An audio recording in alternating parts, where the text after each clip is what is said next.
taping the wrist. Two different ways of doing it, just around the wrist or around the wrist and through the hand. If we're doing just around the wrist, they have the option of either spreading their hand the whole way and you can do it around the wrist, or they can make a fist. Either way, they need to be flexing their hand in some way so that the muscles in their forearm are contracting, and that prevents you from taping too tight. We need pre-wrap. Sometimes I'll use stretchy white. You don't need to use it to practice with. And then 1.5 inch white tape.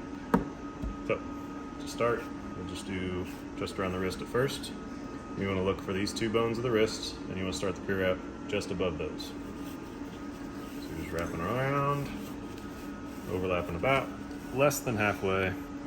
And again, remember those two bones where they're at, you want to go to the point where the width of the pre-wrap is like right below those two bones. So like that this edge is right at that bone line. If you imagined a horizontal line, like right there. Okay. Next, white tape. Doesn't need to be on the skin. You want to do one roll around before pulling tight at all. And then an important thing to consider to prevent yourself from taping too tight, because then their hand will go numb. You don't want to pull against the athlete. Put your thumb, squeeze the tape, hold it in place, and pull against your thumb. If you notice, like look at their skin when I go to pull the tape, you can see how it's moving if I'm pulling tight. When I put my thumb there and I'm pulling against that, their skin does not move. So I'll pull it out enough to wrap around, and then put my thumb again, pull it out enough. And you want to just overlap a little less than halfway. Just keep going around. Until I get down to just below the bones.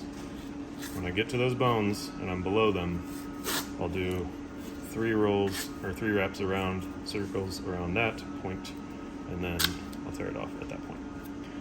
Now, if we wanted to go through their hand and they had an injury with their wrist and we need to secure it a little more, have them spread their hand all the way out.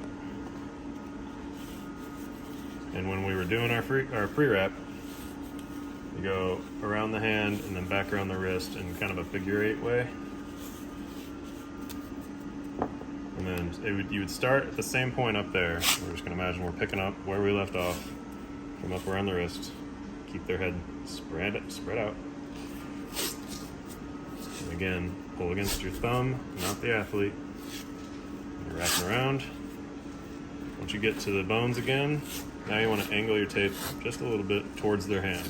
You're going to go around the side. And once you get to their thumb part over here, you want to pinch so it's not as wide and doesn't take up as much of their thumb space over here. You also don't want to pull too hard against where their thumb web is over here, because that can cut off circulation of the thumb.